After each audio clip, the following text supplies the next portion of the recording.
Hello everyone, कैसे हैं आप सब। आई होप आप अच्छे होंगे, अपनी लाइफ में अच्छा कर रहे होंगे। मैं फिर आ गई हूँ आप लोगों के लिए एक वीडियो लेकर के। आज की मैं रीडिंग करने वाली हूँ नो कॉन्टैक्ट सिचुएशन में आपके पार्टनर की करंट फीलिंग्स क्या है आपके लिए। ये रीडिंग होगी। रीडिंग टाइमलेस है, कलेक्टिव है। जब भी आपको मिलती है आपसे रेजोनेट हो सकती है। So keep an open mind, आप रीडिंग को देखिए।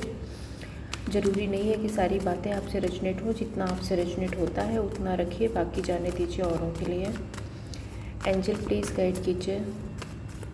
मेरे व्यूअर्स के पार्टनर की करंट फीलिंग्स क्या है मेरे व्यूअर्स के लिए। मेरे व्यूअर्स के पार्टनर की करंट फीलिंग्स क्या है मेरे व्यूअर्स के लिए। Thank you angel, thank you so much. 6 of pentacles, 7 of wand, king of pentacles, judgement,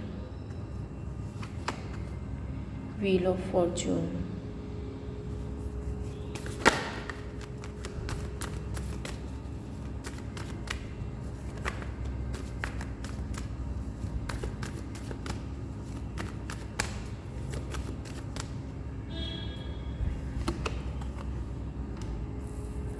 Eight of Cups, 2 of Pentacles,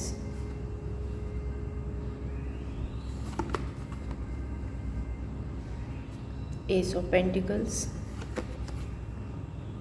5 of Swords, 9 of Cups।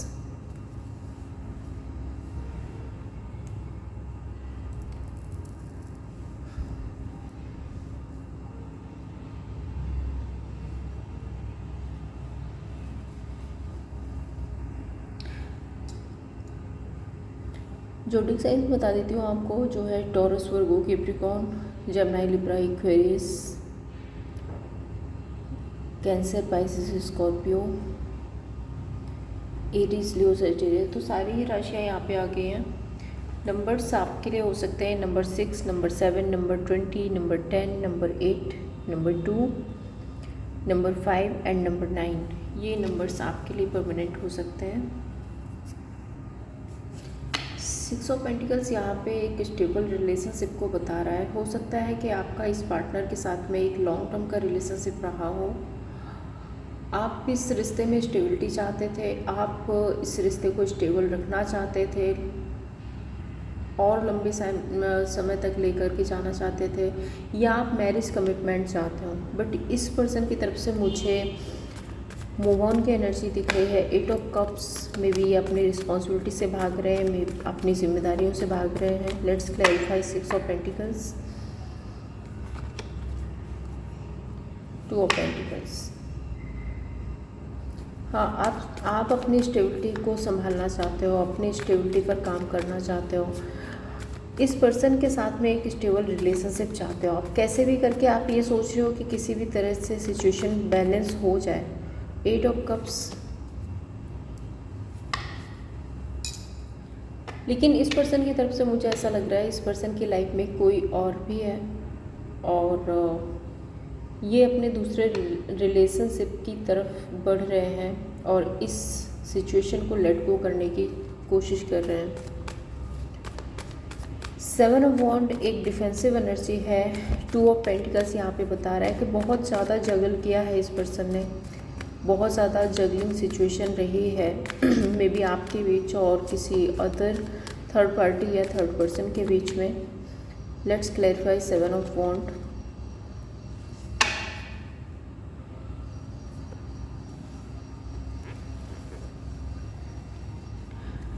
अब देखिए, ये जो डिफेंसिव होना है, ये जो ओवरबर्डन है, ये जो सिचुएशन को संभालना है, ये जो बहुत सारी जिम्मेदारियां निभाना है, ये शायद इस पर्सन को ना बहुत परेशान कर रही है। इसको ऐसा लग रहा है अरे ये क्या है, ये जिम्मेदारी मैं नहीं उठा सकता। बहुत ज़्यादा कॉन्फ्लिक्ट है, बहुत ज़्यादा ड्रामा है इस सिचुएशन में। बेटर है कि मैं थोड़ा सा डिफेंसिव होके दिखाऊं। बेटर है कि मैं खुद को क्लोज्ड ऑफ रखूं। बेटर है कि मैं सामने वाले को अटेंशन ना दूं। बेटर है कि मैं अपने आप में रहने की कोशिश करूं। 2 of pentacles, page of cups, hierophant. मैंने पहले ही बताया था कि यहाँ इस पर्सन की लाइफ में जो भी अदर सिचुएशन है, ये उसके साथ में एक स्ट्रॉन्ग कनेक्शन फील करते हैं, नई शुरुआत करना चाहते हैं।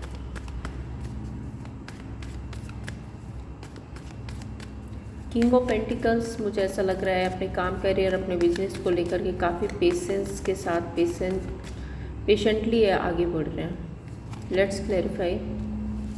S of wand, 9 of cups. हाँ, इस पर्सन को ये लगता है अरे मेरे को क्या ज़रूरत है किसी की, मेरी लाइफ में तो वैसे ही बहुत खुशियाँ हैं, बहुत अबंडेंस है, बहुत सक्सेस है, मेरे पास बहुत पैसा है, मेरा बहुत अच्छा बिजनेस है, मेरे पास तो सब कुछ है, तुम्हारे जैसे तो मुझे बहुत मिल जाएंगे।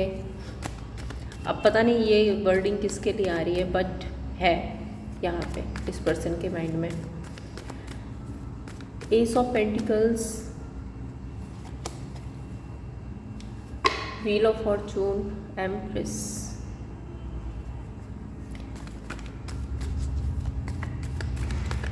ये बढ़ना चाहते हैं, नई शुरुआत करना चाहते हैं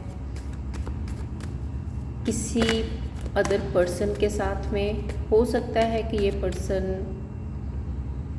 इनका फ्रेंड हो, पास्ट में इनका फ्रेंड रहा हो, या धीरे धीरे, यह हो सकता है इनके किसी बिजनेस में रहा हो, बिजनेस पार्टनर हो इनका, कुछ ऐसा है। काम से रिलेटेड कोई कहीं ये मिले हैं और धीरे धीरे उसके साथ में ये इनका जो बॉन्ड है वो बढ़ता चला गया। जजमेंट कार्ड यहाँ पे क्यों है? 10 ऑफ कप्स, हर्मिट। देखिए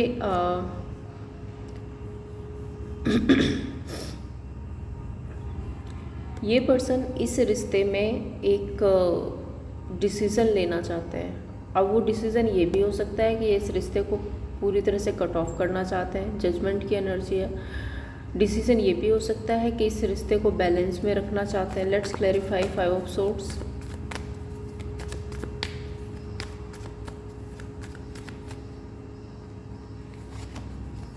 लवर्स।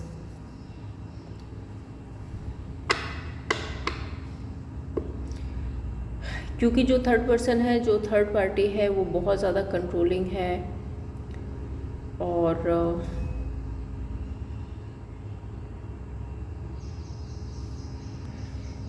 यहाँ पे ये भी हो सकता है कि जो थर्ड पार्टी है ना, उसने बहुत कुछ इनके दिमाग में नेगेटिविटी भरी हुई है आपके लिए। और क्योंकि थर्ड पार्टी ना पूरी तरह से ये चाहती है कि आपका और आपके पर्सन का रिलेशनशिप जो है ना वो हमेशा के लिए ख़त्म हो जाए, और उसके लिए वो बराबर कोशिशें कर रही है। Wheel of fortune, 6 of cups, 9 of wand.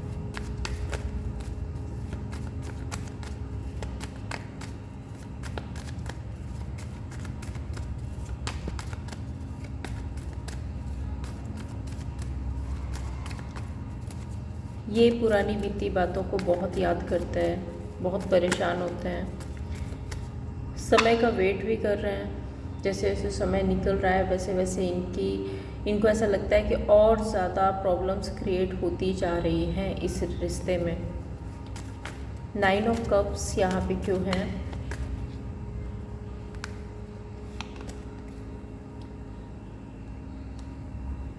Seven of वॉन्ड।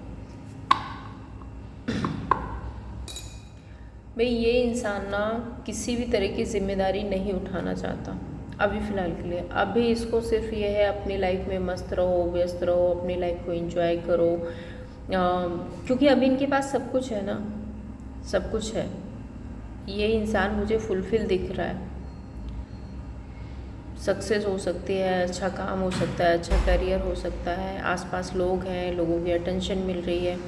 अभी इसके पास सब कुछ है, तो इसको आपकी नीड नहीं हो रही है। अभी ये रिश्ता इसको बर्डन की तरह दिख रहा है, और मुझे ऐसा भी लग रहा है कि आप अगर ज़बरदस्ती ज़्यादा बात करने की कोशिश करते होगे, ज़्यादा कॉल मैसेज करने की कोशिश करते होगे, तो ये पर्सन डिफेंसिव हो जाते हैं।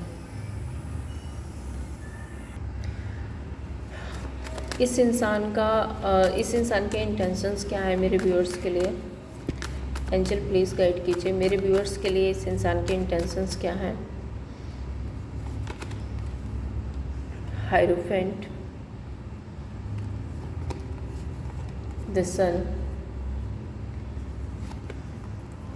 Temperance, chariot,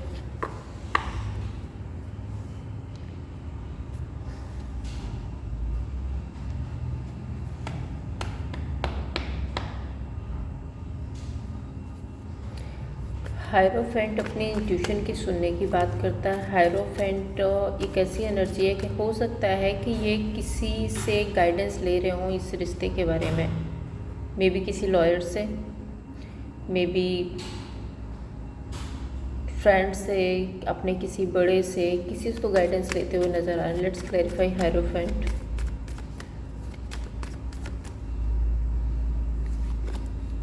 judgement, queen of pentacles. देखिए ये इस रिश्ते के बारे में किसी से तो कोई गाइडेंस ले रहे हैं एंड इस रिश्ते में ये कोई ना कोई फैसला लेना चाहते हैं, कोई ना कोई अहम फैसला लेना चाहते हैं ये पर्सन। द सन कार्ड यहाँ पे क्यों है? द सन,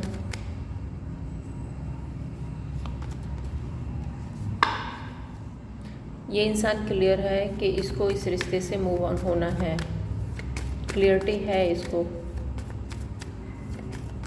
इसको ऐसा लगता है कि शायद अब इस रिश्ते में बहुत हैप्पीनेस नहीं है, बहुत खुशियाँ नहीं है, बहुत कुछ आगे कुछ हो नहीं सकता है, तो इस पर्सन को ऐसा लगता है कि लेट गो करना ही बेहतर है। टेम्परेंस, कोशिश बहुत कर रहे हैं, डिसीज़न बनाना चाहते हैं, आगे बढ़ना चाहते हैं, लेकिन टेम्परेंस कार्ड ये कह रहा है कि ये पर्सन ना नेगेटिविटी में भी फंसे हुए हैं। एक पल के लिए इनको लगता है कि नहीं, जो जैसा चल रहा है चलने दो, होल्ड करो। एक बार के लिए लगता है कि अरे मैं तो बंध गया हूँ इस रिश्ते में, मैं शायद इससे नहीं निकल सकता, शायद मुझे आज़ादी नहीं मिल सकती, ऐसी एनर्जी आ जाती है और एक पल के लिए लगता है कि मूव ऑन हो जाना है। चैरियट का कार्ड है। लेट्स, चैरियट यहाँ पे क्यों है? यूनिवर्स प्लीज़ बताइए चैरियट यहाँ पे क्यों है? Queen of pentacles, S of swords.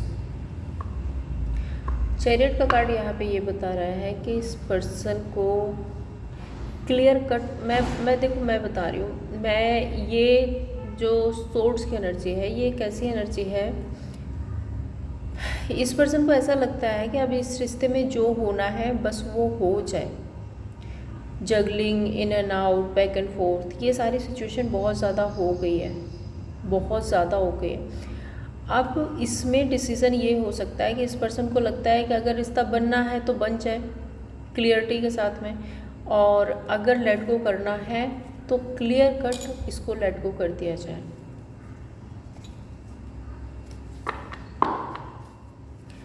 इस पर्सन का नेक्स्ट एक्शन क्या होगा मेरे व्यूअर्स के लिए? इस पर्सन का नेक्स्ट एक्शन क्या होगा मेरे व्यूअर्स के लिए?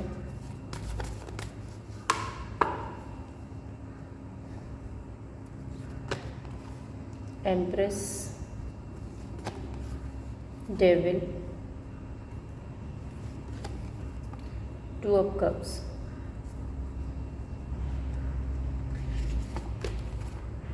Night of cups, two of wand.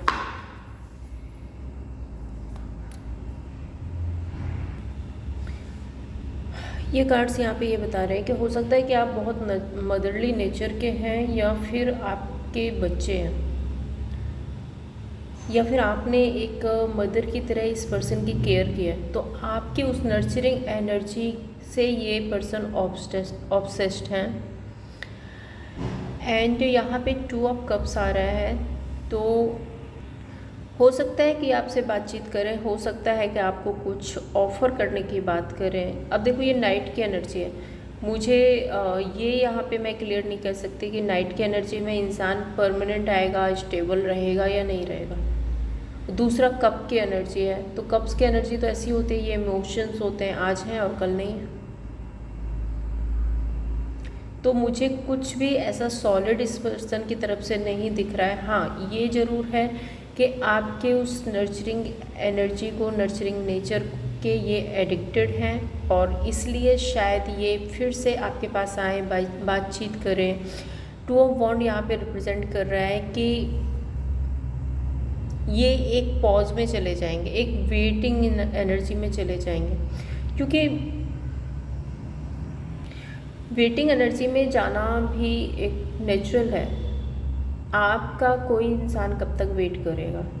Suppose आप हो तो आप इस इंसान का कब तक वेट करोगे? इसका जब मन है तब थर्ड पर्सन के पास चला गया, जब मन है तब आपके पास आ गया। इधर आपको भी कंट्रोल करके रखना चाहता है, इधर आप भी चाहिए, उधर थर्ड पर्सन भी चाहिए। जब बात रिस्पॉन्सिबिलिटी की आ जाती है, आपकी तरफ रिस्पॉन्सिबिलिटी आई तो आपसे भाग लिए, थर्ड पर्सन की तरफ रिस्पॉन्सिबिलिटी आई तो थर्ड पर्सन से भाग लिए। बेसिकली इस पर्सन को मुझे स्टेबिलिटी का फोबिया दिख रहा है। ये इंसान कहीं भी स्टेबल नहीं रह सकता, जिम्मेदारियां नहीं निभा सकता। मैं नहीं बोल रही हूँ कि सिर्फ आपकी, ये थर्ड पर्सन की भी जिम्मेदारियां नहीं निभा सकता। तो ये रिश्ता ना मुझे पूरी तरह से अभी फ़िलहाल के लिए मुझे इसमें कोई एक्शन नहीं दिख रहा है। हाँ, हाय हेलो बातचीत हो सकती है, बस इतने तक। वो भी सिर्फ इसलिए कि आपका जो नेचर है वो बहुत नर्चरिंग है, बहुत केयरिंग है। इसलिए कभी अगर ये पर्सन आपकी तरफ ऑब्सेशन फील करते हैं, कभी इनके इमोशंस ऐसे होते हैं, तो ये आपसे कनेक्ट कर सकते हैं। बस इससे ज़्यादा मुझे कुछ नहीं दिख रहा है। बाकी वेटिंग की एनर्जी है इस रीडिंग में। इस पर्सन के मैसेज क्या है मेरे व्यूअर्स के लिए? एंजल प्लीज़ गाइड कीजिए, क्या मैसेज है?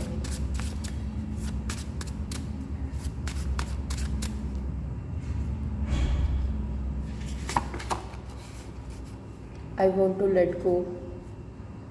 I want to tell you how I feel. तो ये आपको बताना चाहते हैं कि ये आपके बारे में कैसा फील करते हैं। I feel you living me behind. तो इनको ऐसा भी लगता है कि आप इनको पीछे छोड़ देंगे, और छोड़ा ही जाएगा ना।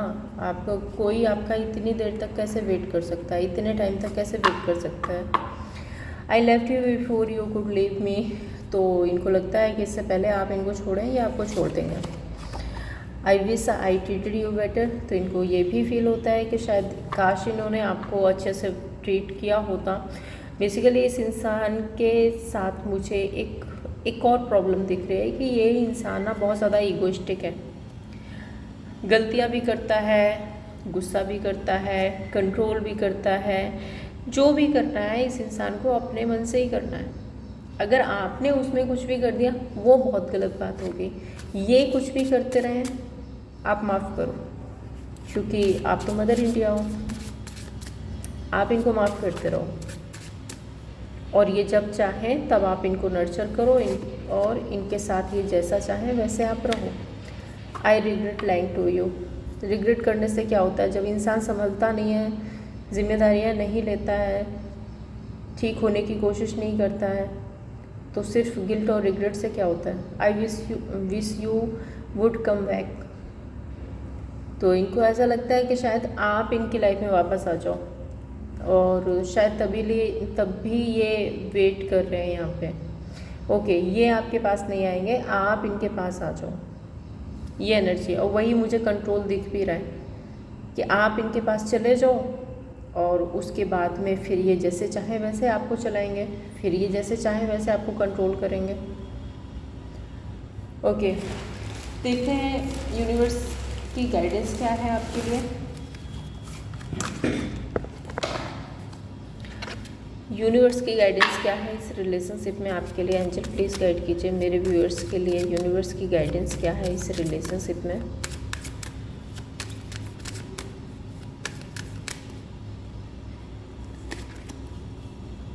Attraction, engagement, finance and career,